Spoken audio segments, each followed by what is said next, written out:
Antarctica बर्फ से भरा हुआ इतना बड़ा कॉन्टिनेंट है जिस पर 5 किलोमीटर की गहराई तक सिर्फ बर्फ ही बर्फ है। इतनी ज्यादा बर्फ और वो भी 1.5 करोड़ किलोमीटर तक फैली हुई, यानी अंटार्कटिका का साइज अमेरिका से भी काफी ज्यादा बड़ा है। भले ही जून जुलाई की गर्मियों का मौसम हो, लेकिन अंटार्कटिका का टेम्परेचर पूरा साल -50 डिग्री सेंटीग्रेड से -90 डिग्री सेंटीग्रेड तक रहता है। इस शदीद तरीन ठंड की वजह से ही यहाँ जिंदगी की उम्मीद बहुत ही कम है, लेकिन उसके बावजूद भी पूरे अंटार्कटिका में 400 से भी ज्यादा लेक्स डिस्कवर हो चुकी हैं, जो बर्फ की लेयर के नीचे छुपी हुई हैं।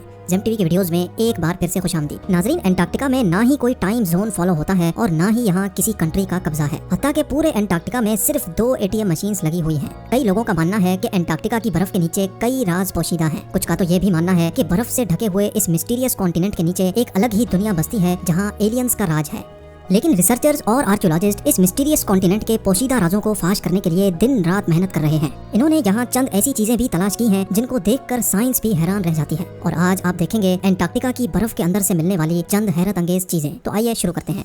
नंबर 8। 2009 में एक डिस्कवरी ने रिसर्चर्स के रोंगटे खड़े कर दिए जब अंटार्कटिका की बर्फ के अंदर से एक बिल्ली का ढांचा मिला। लेकिन इसमें हैरान करने वाली बात ये नहीं थी कि ये ढांचा बिल्ली का है, बल्कि हैरान करने वाली बात ये थी कि ये जिस बिल्ली का ढांचा था वो आम बिल्ली नहीं बल्कि अंडे देने वाली बिल्ली थी। जब रिसर्च लैब्स में इस अजीब बिल्ली के ढांचे पर मजीद तहकीक की गई तो मालूम पड़ा कि ये जानवर कम से कम भी 2 करोड़ 50 लाख साल पहले धरती पर पाया जाता था। नंबर 7। 2014 में आर्कियोलॉजिस्ट को अंटार्कटिका से इंतहाई हैरान कर देने वाली इंसानी खोपड़ियां मिली। पहली हैरानी की बात यह थी कि अंटार्कटिका में ये मिलने वाली पहली इंसानी खोपड़ियां थी, और दूसरी हैरानी की बात इन खोपड़ियों की शेप थी। जी हाँ, नॉर्मल खोपड़ियों के मुकाबले में ये खोपड़ियां काफी अलग दिखती थी क्योंकि इनके सर जरूरत से भी ज्यादा बाहर निकले हुए थे। साइंसदानों का मानना था कि खोपड़ियों की ऐसी शक्ल बचपन से ही अजीब आदतों की वजह से बनती है, और ये आदतें हजारों साल पहले एंशिएंट सिविलाइजेशन में अपनाई जाती थी। इस तरह की खोपड़ियां आर्कियोलॉजिस्ट को इजिप्ट और पेरू से भी मिल चुकी हैं। तभी उनका शक है कि शायद हजारों साल पहले अंटार्कटिका में भी लोग बसते थे और उनका कुछ न कुछ रिलेशन एंशिएंट इजिप्ट सिविलाइजेशन से जरूर होगा।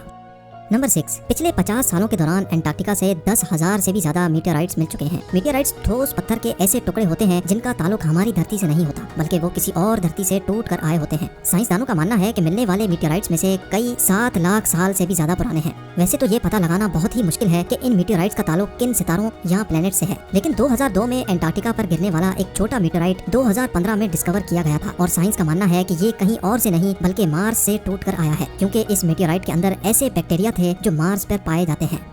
नंबर 5। अंटार्कटिका में बर्फ की गहराई 5 किलोमीटर डीप है और ये पूरा कॉन्टिनेंट अमेरिका से भी बहुत बड़ा है। लेकिन साइंसदानों को यहाँ से कुछ ऐसे सबूत मिले हैं जिनको देखकर ये अंदाजा लगाया जाता है कि लाखों साल पहले ये जगह रहने के काबिल हुआ करती थी। जी हाँ, 1980 से कई आर्कियोलॉजिस्ट को यहाँ से डायनासोर्स, मोसासॉर्स और प्लेजियोसॉर्स के ढांचे मिल चुके हैं। इन ढांचों की साइज 36 फीट बताई जाती है, जो तकरीबन एक ट्रिपल स्टोरी बिल्डिंग के बराबर बनती है। जब हड्डियों के इन ढांचों पर मजीद तहकीक की गई तो मालूम पड़ा कि ये कम से कम भी 70 लाख साल पुराने हैं। तभी ये अंदाजा लगाया जाता है कि 70 लाख साल पहले तक अंटार्कटिका का टेम्परेचर रहने के काबिल था, और शायद तब ये पहाड़ गहरी बर्फ से नहीं बल्कि ग्रीनरी से ढके होते होंगे। नंबर 4। वाटरफॉल्स तो हम सबने कई बार देखे हैं, लेकिन अंटार्कटिका में टेलर ग्लेशियर के मकाम पर एक पॉइंट ऐसा भी है जहां वाटरफॉल नहीं बल्कि ब्लड फॉल होता है। 1911 में टेलर नामी एक साइंटिस्ट ने पहली बार इस ब्लड फॉल को डिस्कवर किया था। कई सदियों तक यही माना जाता था कि वाकई इस ग्लेशियर के अंदर से खून बहता है, लेकिन मॉडर्न साइंस ने जब इस पर मजीद रिसर्च की तब उनको जो मालूम पड़ा वो इससे भी ज्यादा हैरत अंगेज था। जी हाँ, मालूम पड़ा कि इस ग्लेशियर के नीचे एक बहुत बड़ा पानी का डैम है, लेकिन इसमें मौजूद पानी की खास बात यह है कि इसमें सी वाटर से भी 3 टाइम्स ज्यादा सॉल्ट है, जिसकी वजह से ये फ्रीज नहीं होता। साथ साथ इस पानी में पहाड़ों से निकलने वाला आयरन भी मौजूद है। किसी एक पॉइंट से जब ये पानी ग्लेशियर से बाहर निकलने की करता है तो हवा में मौजूद ऑक्सीजन पानी के आयरन से मिक्स होकर आयरन ऑक्साइड बन जाता है और उसका कलर रेड हो जाता है, और इसी वजह से हमें ये पानी रेड कलर का दिखता है। नंबर 3। ब्लड फॉल ग्लेशियर के नीचे मौजूद पानी में साइंसदानों को एक और हैरान करने वाली चीज भी मिली। पानी में टोटल 17 टाइप्स के बैक्टीरिया भी पाए गए, जिनको जिंदा रहने के लिए ऑक्सीजन और सनलाइट की भी जरूरत नहीं होती। एक्सपर्ट्स का मानना है कि ये बैक्टीरिया की ऐसी किस्म है जो ऐसे प्लैनेट्स पर पाई जाती है जहाँ पर ऑक्सीजन और सनलाइट का नामो निशान तक नहीं होता। लेकिन ये बैक्टीरिया हमारी धरती पर कैसे आए, ये राज अभी भी पोशीदा है।